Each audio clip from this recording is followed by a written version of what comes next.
আমি কোনো খাইতে পাচ্ছি না ঘরে। তারপরে আমার স্বামীকে কলার দূরে লোক মারতে যাচ্ছে পয়সা বি করে, কিচ্ছু খাইনি। সকাল থেকে জল খেয়ে বসে আছি। রাত্রে 2টো রুটি আমার পাশের বাড়ির লোক দিয়েছিল, খাইছি। আমরা এই মুহূর্তে রয়েছি রঘুনাথপুর সুপার স্পেশালিটি হাসপাতালের 2য় তলা, যেখানে সুপার ম্যাডামের এবং অ্যাসিস্ট্যান্ট সুপার, ডেপুটি সুপার যে রুম রয়েছে তাদের পাশেই রয়েছে।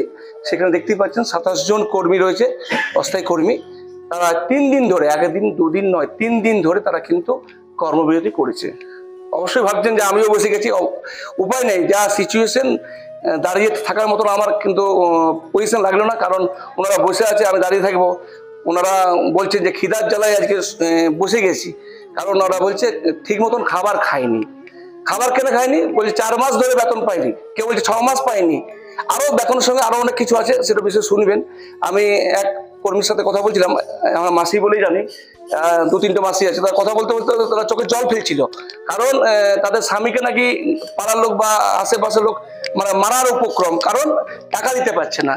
খাবার খেয়েছে, টাকা লাগবে, শুনছে না। তারা জানে যে তাদের টাকা বেতন হয়নি, কর্মবিরতি আছে, টাকা কোথায় পাবে?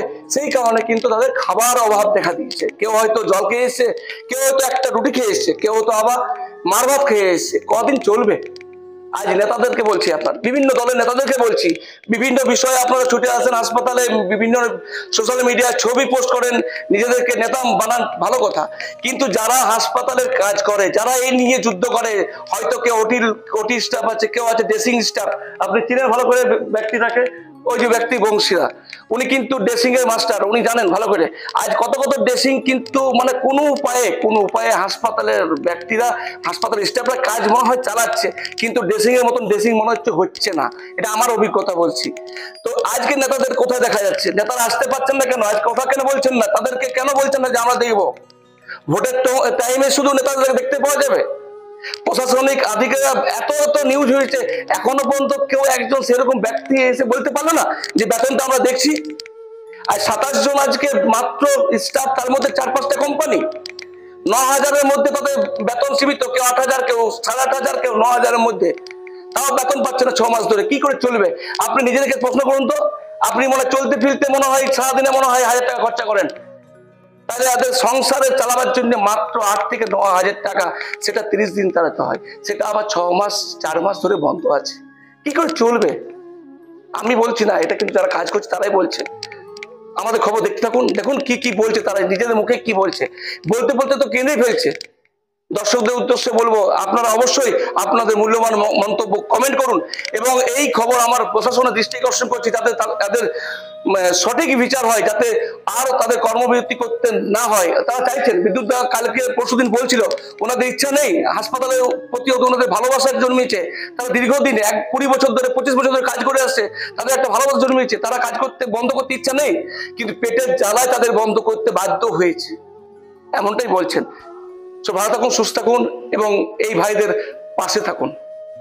না উঠিনি কেন? আমার মনে কর 4 মাস কোনো পেমেন্ট পাই নাই, সংসারে অশান্তি হচ্ছে। তারপরে হচ্ছে যে মনে করো আমি কোনো খাইতে পাচ্ছি না ঘরে। তারপরে আমার স্বামীকে কলার দূরে লোক মারতে যাচ্ছে পয়সা বি করে। আমি কেন এত কষ্ট করবো? আমি এখানে কর্মবিরতিতে বসে আছি, একটা বয়স্ক মানুষকে আমার মারে যাচ্ছে, সেটা কে দায় নিবে? আমার হসপিটাল দায় নিবে? আমার স্বামীকে, বয়স্ক স্বামীকে মারছে। না কিচ্ছু খাইনি, সকাল থেকে জল খেয়ে বসে আছি। রাত্রে 2টো রুটি আমার পাশের বাড়ির লোক দিয়েছিল, খাইছি। তো 2টো রুটি কজন খাবো? 2 জন খাইতে পারবো? কি চাইছি? আমাদের মাইনাটা দেখ। চলতে থাকলে বসে দেখবো এখানে, জীবনটা দেবো এখানে। আমার নাম সরস্বতী বাউরি, আমি স্টাফ। কিছু খাই না, 3 দিনে 3 অবস্থা। আর বলবো কি? বলে শুনে কি করবে? কেউ তো সাহায্য করছে না। আমরা 3-4 মাস হয়ে গেল, বেতনের কোনো যোগাযোগ নাই। আসছি যাচ্ছি, আমরা শুধু খেপা পাগলার মতন বসে আছি, কোনো কেউ বালছেই নেই। যত সিস্টার ম্যাডাম প্যাডাম সব ফিরাই নিয়েছে, কেউ একটু জিজ্ঞাসা করছে না যে তোমরা এখানে কি করছো।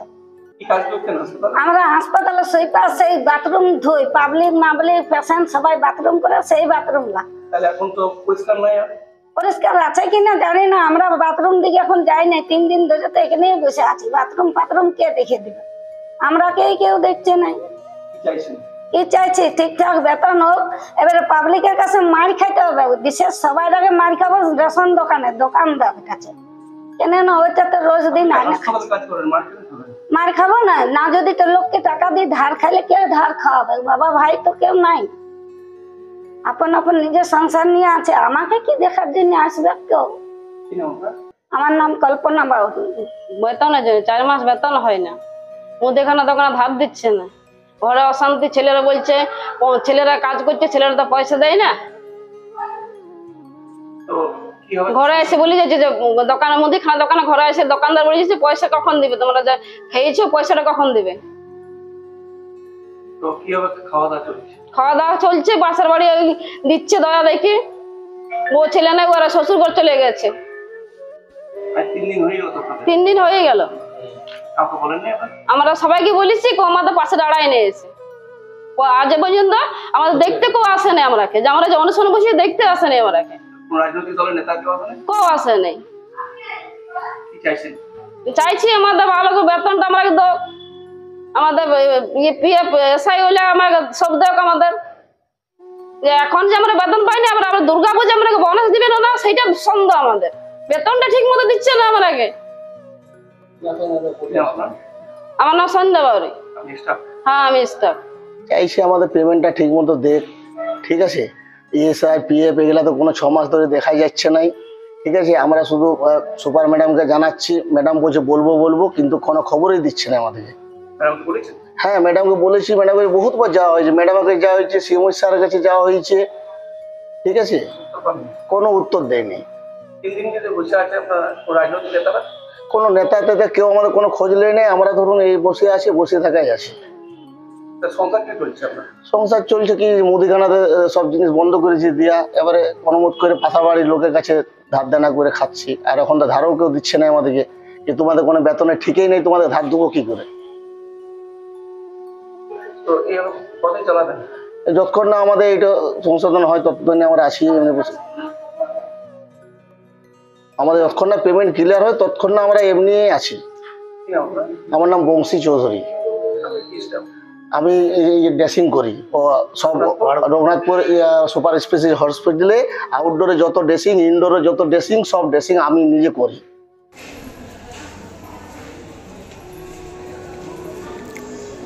আজকে 3 দিন ধরে কর্মবিরতি করেছে অন্য স্টাফগুলা, জানেন তো, কি বলবেন? কি আমি চাই যে যত জলদি ওনারা পেমেন্টটা পেয়ে যায়, আরও 3 মাসের 4 মাসের পেমেন্ট। আপনি অন্য কোম্পানির নাকি? আমি অন্য কোম্পানি। আপনাদের বেতন পাচ্ছেন? আমরা পাচ্ছি, আমরাও পাই 18 তারিখ 15 তারিখ। কি নাম আপনার? রাজা দে। সমীর হোটেল ব্রেকফাস্ট, লাঞ্চ এবং ডিনারের জন্য চলে আসুন সমীর হিন্দু হোটেলে। রঘুনাথপুর বাস স্ট্যান্ড সংলগ্ন স্থানে আমাদের এই হোটেল। আমাদের এই হোটেলে রয়েছে হোম ডেলিভারির ব্যবস্থা। স্বাদে ও গুণে অতুলনীয় খাদ্য সামগ্রীতে পরিপূর্ণ সমীর হোটেল থেকে আপনারা পেয়ে যাবেন বিভিন্ন ভেজ ও নন ভেজ ফুড আইটেম। আর দেরি নয়, আজই আসুন।